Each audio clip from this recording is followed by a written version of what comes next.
All right, hello everybody. My name is Konstantin, and today I'm here with Associate Professor Anton Gerunov to talk to us about the futures of the cryptocurrencies and the technologies behind them. So tell me now, what do you think potentially one of the biggest cryptocurrency right now on the market, the Bitcoin? How do you see it in the future? Is it going to be worth something at all, or the technology behind it? What do you think? Actually, Bitcoin is quite an interesting case in point. I have been making this presentation about Bitcoin for the last 3 or 4 months, and every single time I check out the market capitalization, right? And then the market capitalization has essentially been moving from below 100 billion to above 200 billion, and it has been this sort of wild fluctuation, right? So essentially, the highest point of the Bitcoin was above 20,000 USD, right? And now currently it's about 7,000. I mean, over the past 2 months, we have seen very wild fluctuation. And this actually points directly to this question. If you see such a huge fluctuation, is there a fundamental value in this cryptocurrency that you expect the price to eventually, hopefully, maybe, who knows, converge to, right? And then like with any currency, there is probably no fundamental value. I mean, it is as valuable as long as people believe in it, they use it for exchange, right? And other people are willing to take this cryptocurrency as an exchange in return for some goods or services. And then the huge problem with cryptocurrencies in general, actually there are two big problems. One of them is very difficult to use crypto for everyday operations, right? I mean, if you go to a shop, right, and you say, I would like to have a bread, a wine, I would like to have some cheese and meat, and can I pay in Bitcoin? Can I pay in Ether, right? Can I use Dash, please? And they'll probably say, well, no, I'm afraid not. So it's very difficult to use for everyday operations because transactions are not very efficient. I think they take too long as well. Yeah, they take too long. I think on the 2nd of January, the average transaction time for Bitcoin was in the vicinity of 56 hours. Oh, I mean, imagine that would be your average transaction time. This would mean that there are some transactions that take even longer. And then the second major problem is that the anonymity which is granted by this cryptocurrency is actually a very good refuge for criminal activity. So a lot of criminal activity on the darknet, you actually see those people slowly moving into cryptocurrencies, and then all those exchanges taking place in crypto. And that's obviously quite an interesting question for law enforcement, right? And if they realize that a lot of criminals are using crypto, then probably crypto should be more heavily regulated or under more scrutiny.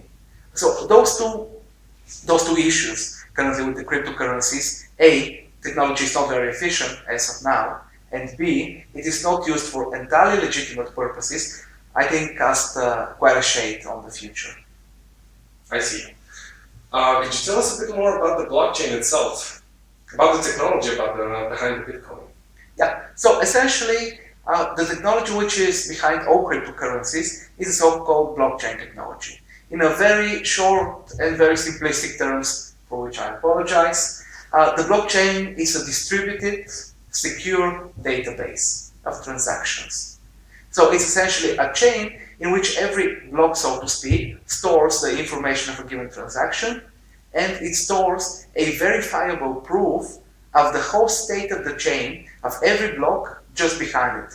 That is, they are turned into a very long string of letters and numbers after using a hash function, and then every block has this hash of all the previous blocks. So if there is some change in any of the old blocks, so for example, if block 15 said that I gave you $5, right, and you changed block 15 to say that I actually gave you $500, right, then everybody who has a copy of this blockchain will see that that the hash has changed and say, well, the chain you're proposing to us that you modified is not the true one, right? So a lot of people have a copy of this blockchain, and using the hash, they can verify the integrity of all transactions that took place. And that's actually quite a cool technology. You can obviously use it for cryptocurrency, you can obviously use it for storage of information, and you can obviously use it for things like smart contracts. So a lot of applications a lot of them are currently into the proof of concept phase. I don't think all of them will turn out to be commercially viable. I see. Could you tell us? You actually mentioned something about smart contracts. Could you give us a little bit more of a detail about what this actually is? Well, a smart contract, that would be a contract which is essentially coded, right? It's not written like on paper like a usual contract. It is coded on a computer, and there are some clauses in the smart contract which are automatically implemented. It executes automatically given some conditions. And this can also be put on a blockchain, right? So for example, if I say, we now write a smart contract, and I'm going to sell you, I don't know, I'm going to sell you 3 flags, right? I'm going to sell you 3 flags in this smart contract, and the moment you receive them, I'm going to send you an invoice, and you're paying. So I send you the flags, and the moment you acknowledge reception, payment and invoicing is automatic. That is, you don't need a human to execute on the contract. And obviously that's a simple example, right? It can get very, very complicated. Is this an easier way to make transactions with the smart contract itself? Well, or is it a harder way? That all depends actually. The key point of smart contracting is that they're automatic, right? So you don't really need, for example, a boss to approve a payment, right? The payment gets transmitted automatically. And that's the greatest strength and probably the most catastrophic weakness of the smart contract. It's a great strength because people have the confidence that the machine, an algorithm, will execute on their contracting, right? So they don't really need to worry that, for example, I will not approve the payment, right? They're sure that they will get the payment as long as they deliver whatever they're delivering. On the other hand, a lot of very complicated contracts are very difficult to write in a smart contract form. I mean, a classical complicated paper contract can run in the tens or hundreds of pages. Imagine, and that's only an overview of what should be happening. Within those, say, several hundred pages, there is a lot of room for interpretation. Imagine if you have to hard code every single eventuality that might be contained in a huge project, right? And then you have automatic execution. Even if site A agrees that this should not be executed, and site B agrees that this should not be executed, the contract will execute automatically. And then there is a third problem, which is a potential one. It's actually very difficult to write a good smart contract, right? I mean, if you have a very simple one, you can probably write it and code it and make it operational. But if it's a complicated one, it takes a lot of code review. It takes a lot of thinking about it.